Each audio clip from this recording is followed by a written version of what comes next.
day 3 of this amazing Cape Town picking tour. The first thing I did when I got to Cape Town was contact Martin, and the reason for that was Martin told me he finished another restoration project. So when hopping over, I saw he had restored a Moto Guzzi Stornello 125 1971. He kindly let me take that bike into the vineyard because Italian bike, it belongs there, Italian setting, and I reviewed that bike, and what a stunning job Martin did yet again. After that, Martin took me to the museum that Dave Nito's busy building. Now, those of you who follow me and subscribe, you will have seen over the past 2 years when I come to the Western Cape, Dave Nito is a motorcycle collector, and he has over 200 motorcycles which have been restored by him or purchased, and they're really exquisite. They're museum quality bikes, they're showroom conditions. And having so many bikes, his dream has always been to build a museum as well, and he's finally realizing that dream, and he's building a purpose-built museum. Now that should be ready in about 5 to 6 months time. So guys, please hit that subscribe button, follow me, because I will bring you here to the official opening of that museum and share that with you. It is or will be called the Helderberg Motorcycle Museum, and it's here in Somerset West. Now the next thing we did is I went back to Martin. Reason for that visit was I saw that tiny little blue bike he had there, and that's another one of those unicorn bikes. It's one of the first ever and smallest ever electric motorcycles, built in 1974 in Germany, in Sindelfingen, and I wanted to know more about that. I researched it and I did an episode on that, the Solo. Now here, day 3, I'm following the coastal roads, going through all the little towns here, looking for old vintage and classic memorabilia when it comes to oil cans, petrol, little pumps, enamel signs, anything to do for the petrol head, for my personal museum. So guys, follow me, let's see what I can pick up today.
Starting my day off in a town called Hermanus, I'm going back to a shop called Romantique. I've been here a few times before and have always had good success in finding little gems.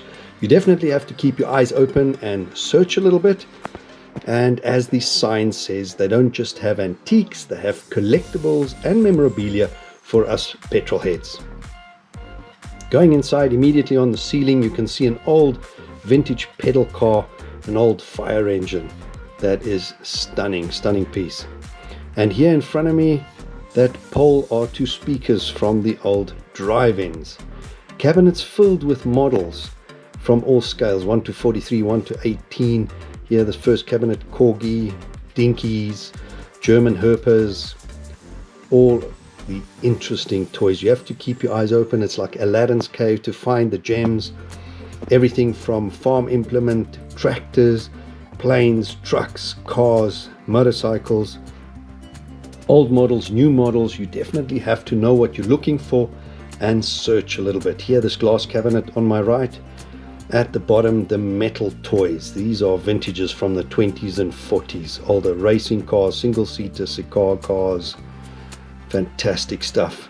On my left, this grabbed my eye. Here's some motorbike models.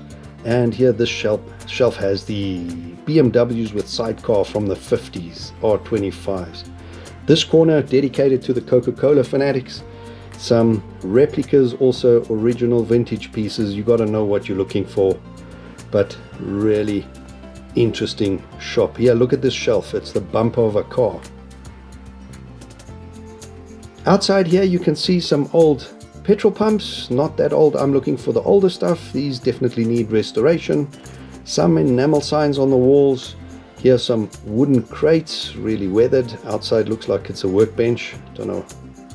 Here, nice wooden crates though. These pumps on the floor look like they are parts of an old chariot pump. And here are some signs. The ones in the middle are enamel. On the right here, Sabat, Continental, Monroe, Bridgestone. These are fiberglass signs. And going through the garden, something's grabbed my eye over here. This is a old trolley jack, and it's a German one. Have a look at the sign. It says Dunlop compressor. Also a really cool find. You definitely need time when walking through here and have to scout around, walk around 2-3 times before making up your mind what you want. Here on the left, a German enamel street sign, Hackerdam.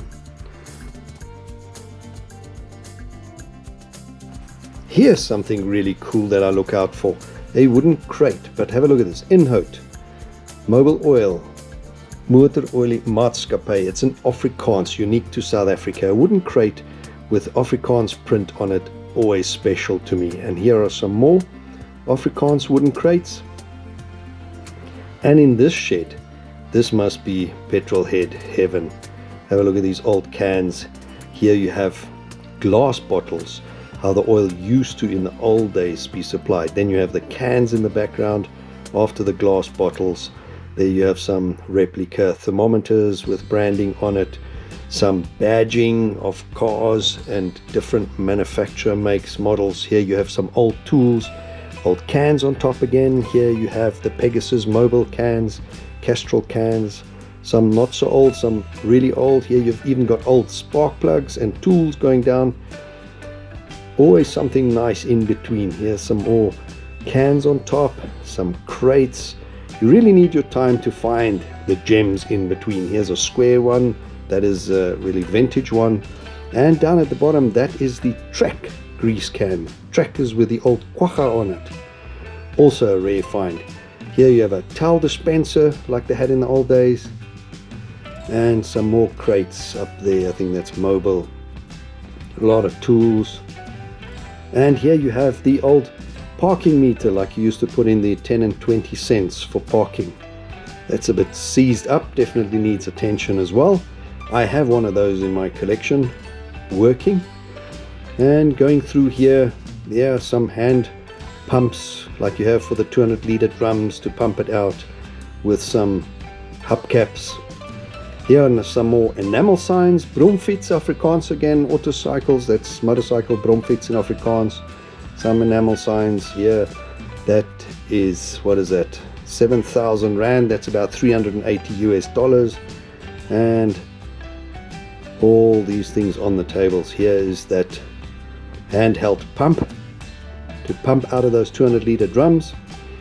And here you see the overflow going back into the drum for the excess and the dripping, no mess.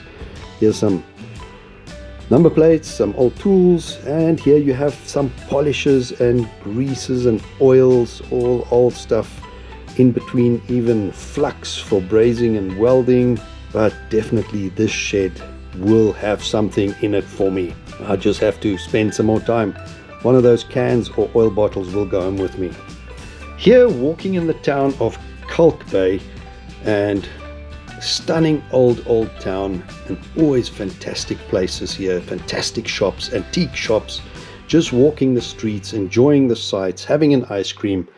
But here we have something great. Kalk Bay, this is the trading post. This looks like a place I need to go into. These old ox wagon wheels is a dead giveaway that there's something in here for me.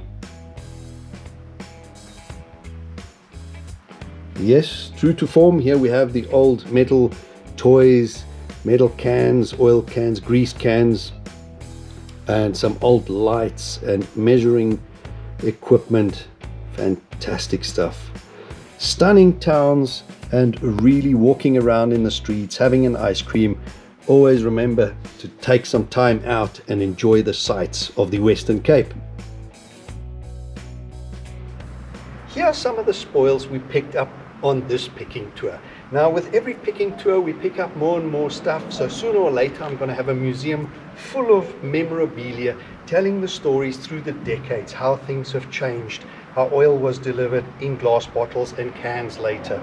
Now we traveled from Fishhoek to Kalk Bay to Simonstown, all the way to Tulbagh and Hermanus, all over Cape Town, and this is some of the spoils we picked up on this picking tour.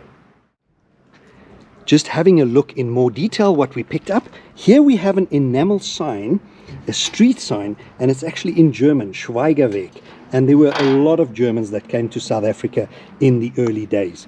Now here we have a mobile grease can, and that's still got the Pegasus on, so also really cool. Here we have a Duckham's oil can. Now why this is so fascinating for me, this side is in English, and if you turn it around over here you can see it's in Afrikaans, and that is very unique to South Africa. Now something that I really enjoy finding is these old oil glass bottles, because back in the day oil was delivered in glass bottles and not in cans. And if you have a look, this is 1 quart bottle, and it's a Castrol oil bottle, and what's cool about it, it still has the original cap that is completely legible. And next to that is a Celtics bottle, the old Celtics logo. It has changed. The bottle has here Protex in the glass, and it tells you fill to line on top as well, cap on top, and you can still read the Celtics cap, so you know it's the original cap with that. Now these things are getting extremely expensive. A couple of years ago you could pick them up for next to nothing, but definitely increasing in value, and you're paying more and more. Over here we have a stunning enamel shell sign, really fantastic, because that fits my Satam pump that I have. I have a Shell Satam pump.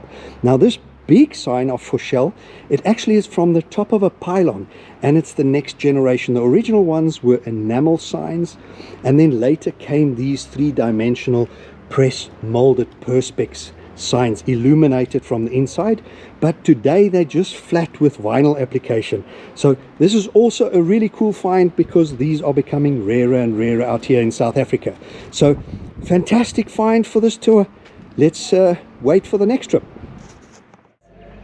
Another awesome successful day out here in Cape Town. Picking was brilliant once again. I've got some awesome stuff to add to my collection, Route 21 Garage. Now guys, if you enjoyed this episode, please hit the like button, give me a thumbs up. Tomorrow we're going up to Tulbagh, where I'll take you along to the Bike Forge. And guys, please hit that subscribe button to help me build the channel, and if you like, the reminder bell, so you always know when I'm uploading new content.